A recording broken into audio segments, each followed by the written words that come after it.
Assalamualaikum warahmatullahi wabarakatuh.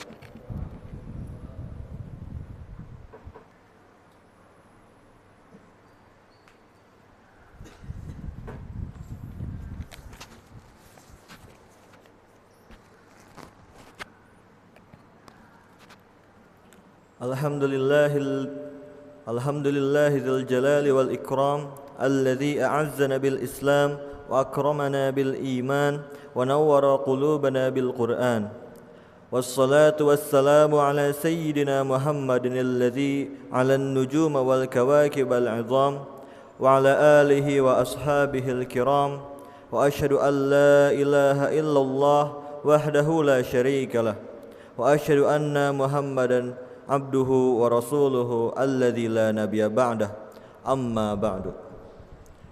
Fa ya ibadallah, fa inni usikum wa nafsi bitaqwallah, faqad fazal muttaqun. Faqad qala Allah fi kitabihil karim, a'udzu billahi minasy syaithanir rajim.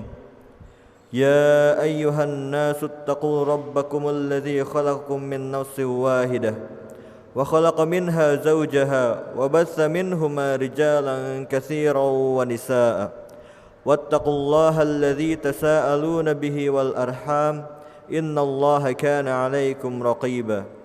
Wa fi ayatin ukhra ya ayyuhalladzina amanu ittaqullaha wa qulu qawlan sadida yuslih lakum a'malakum wa yaghfir lakum dzunubakum wa may yuti'illaha wa rasulahu faqad faza fawzan azima. Shadaqallahul azim. Hadirin jamaah Jumat rahimakumullah. Dalam kesempatan kali ini khatib berwasiat untuk diri khatib pribadi dan kepada jamaah sekalian, mari kita tingkatkan ketakwaan terhadap Allah dengan sebenar-benarnya takwa, yaitu dengan berupaya secara optimal menjalankan segala perintah dan menjauhi segala larangannya. Saya selaku khatib Jumat pada siang ini ingin mengawali khutbah dengan sebuah penggalan ayat Al-Quran, yakni Ali Imran ayat ke-110 yang berbunyi, Kuntum khaira ummatin ukhrijat linnas ta'muruna bil ma'ruf wa tanhauna 'anil munkar wa tu'minuna billah. Kalian adalah umat yang terbaik yang dilahirkan untuk manusia, menyuruh kepada yang ma'ruf dan mencegah dari yang mungkar dan beriman kepada Allah. Kata kalian di sini mengacu kepada umat Islam. Dari ayat tadi kita bisa menggarisbawahi satu kalimat yang menjadi salah satu indikasi umat Islam disebut sebagai umat yang terbaik menurut Allah. Kalimat tersebut adalah amar ma'ruf nahi mungkar. Kalimat yang pasti sudah tidak asing bagi telinga kita. Menyuruh kepada kebaikan dan mencegah keburukan. Ma'ruf di sini adalah kebaikan yang universal, bukan hanya perintah-perintah syariat dari Allah saja, tapi juga kebaikan-kebaikan sosial. Begitu juga dengan mungkar di sini, lebih luas pengertiannya dari maksiat. Setiap sesuatu yang dapat membahayakan kepentingan umum dapat disebut sebagai kemungkaran, meskipun tidak dianggap maksiat.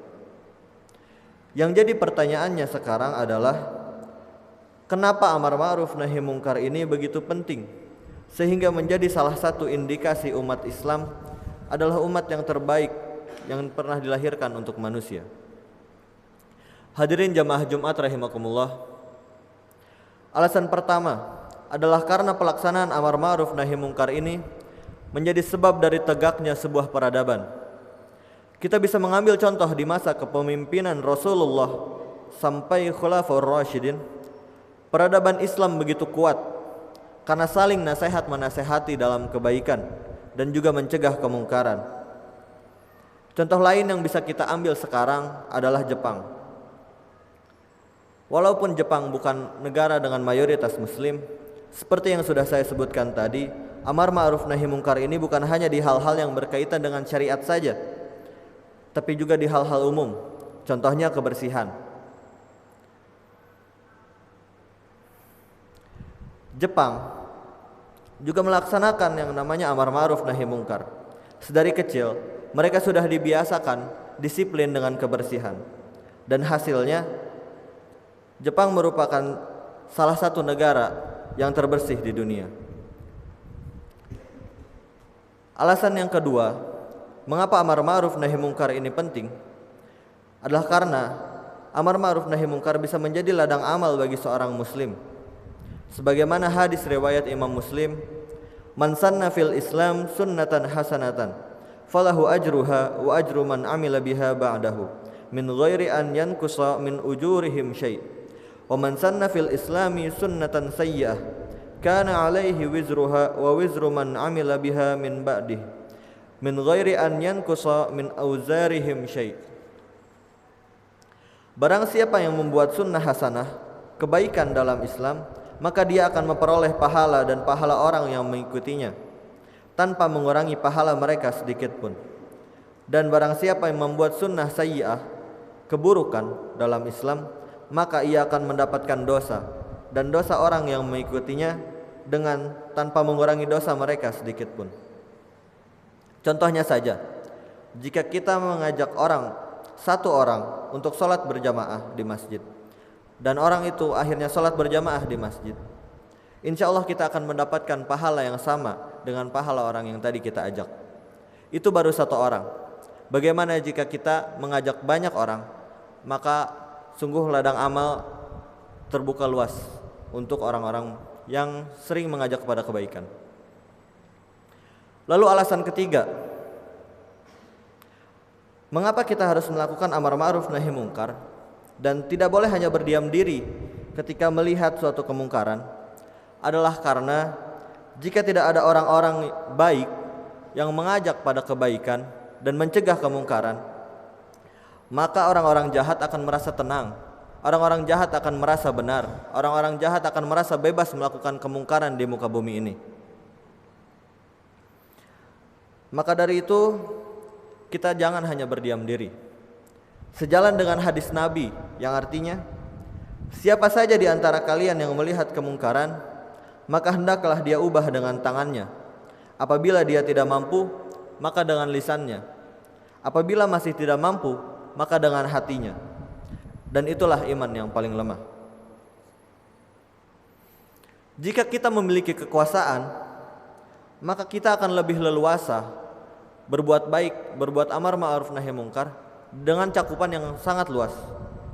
Kita bisa membuat peraturan-peraturan yang mengajak orang pada kebaikan, dan dengan peraturan-peraturan pula kita bisa mencegah kemungkaran. Namun, jika kita tidak memiliki kekuasaan, setidaknya kita masih bisa menggunakan lisan kita untuk mengajak orang pada kebaikan, untuk mencegah orang dari kemungkaran.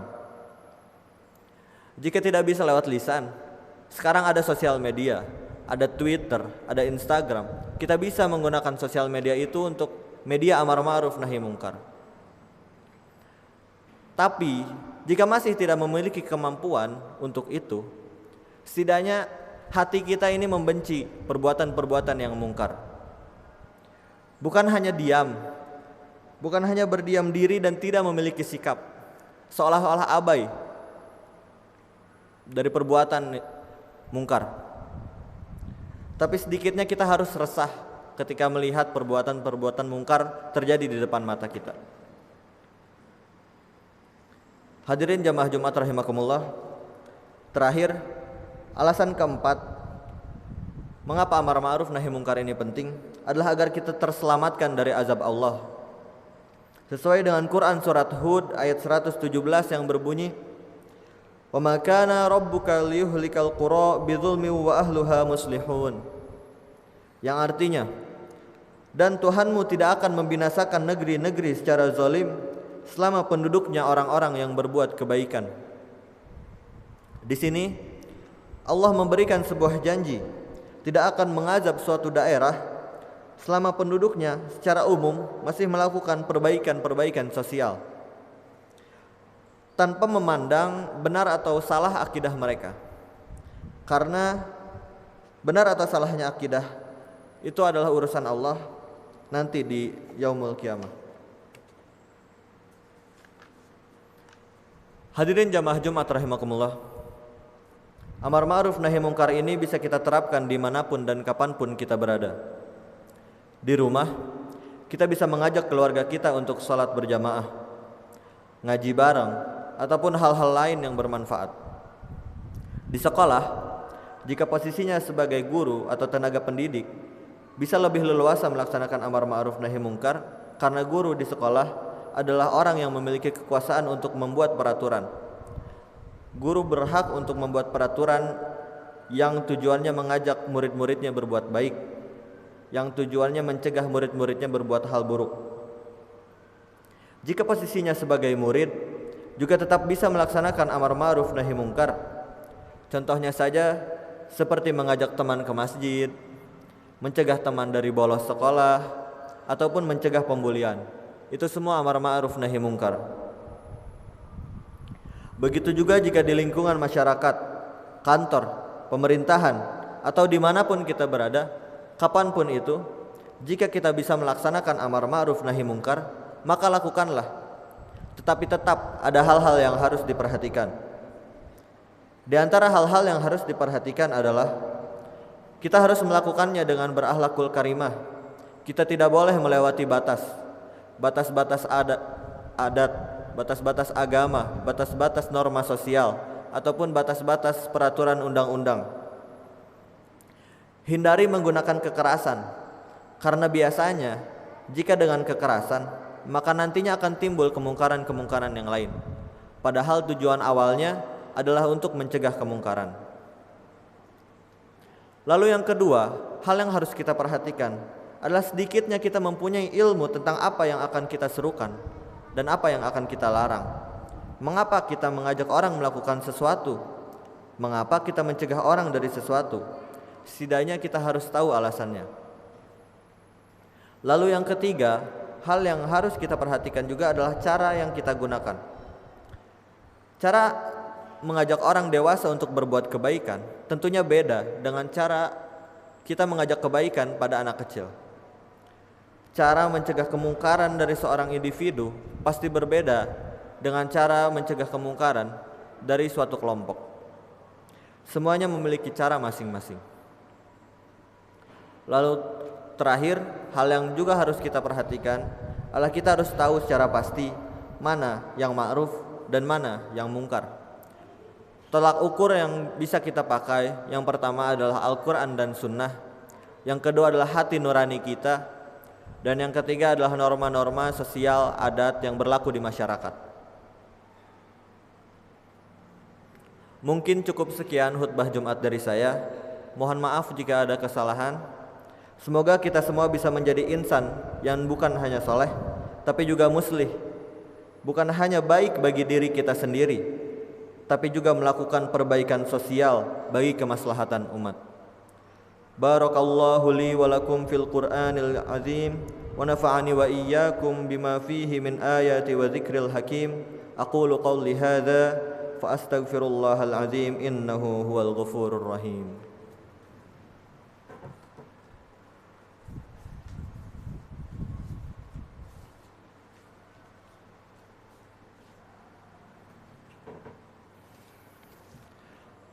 Innal hamdalillah nahmaduhu wa nasta'inuhu wa nastaghfiruh wa na'udzu billahi min shururi anfusina wa min sayyiati a'malina may yahdihillahu fala mudhillalah wa may yudlil fala hadiyalah wa asyhadu an la ilaha illallah wahdahu la syarikalah wa asyhadu anna Muhammadan abduhu wa rasuluh. Wassalatu wassalamu ala Muhammad wa ala alihi wa sahbihi ajma'in. Amma ba'du. Faqala Allah Ta'ala wa tazawwadu fa inna khairaz zadi taqwa. Shadaqallahul azim. Allahumma salli ala Muhammad wa ala ali Muhammad kama sallaita ala Ibrahim wa ala ali Ibrahim wa barik ala Muhammad wa ala ali Muhammad kama barakta ala Ibrahim wa ala ali Ibrahim innaka Hamidum Majid. Allahumma ighfir lil muslimina wal muslimat wal mu'minina wal mu'minat al ahya'i minhum wal amwat innaka sami'un qaribun mujibud da'wat. Rabbana ighfir lana wa li ikhwanina alladhina sabaquna bil iman wa la taj'al fi qulubina ghillan lil ladzina amanu rabbana innaka ra'ufur rahim. ربنا ظلمنا أنفسنا وإن لم تغفر لنا وترحمنا لنكونن من الخاسرين ربنا لا تؤاخذنا إن نسينا أو أخطأنا ربنا ولا تحمل علينا إصرا كما حملته على الذين من قبلنا ربنا ولا تحملنا ما لا طاقة لنا به واعف عنا واغفر لنا وارحمنا أنت مولانا فانصرنا على القوم الكافرين ربنا أفرغ علينا صبرا وثبت أقدامنا وانصرنا على القوم الكافرين ربنا هب لنا من أزواجنا وذرياتنا قرة أعين واجعلنا للمتقين إماما ربنا لا تجعلنا فتنة للذين كفروا واغفر لنا ربنا إنك أنت العزيز الحكيم ربنا أتمم لنا نورنا واغفر لنا إنك على كل شيء قدير ربنا آتنا في الدنيا حسنة وفي الآخرة حسنة وقنا عذاب النار وصلى الله على سيدنا محمد وعلى آله وصحبه وسلم والحمد لله رب العالمين عباد الله إن الله يأمر بالعدل والإحسان وإيتاء ذي القربى وينهى عن الفحشاء والمنكر والبغي يعظكم لعلكم تذكرون فاذكروا الله العظيم يذكركم ولذكر الله أكبر أقم الصلاة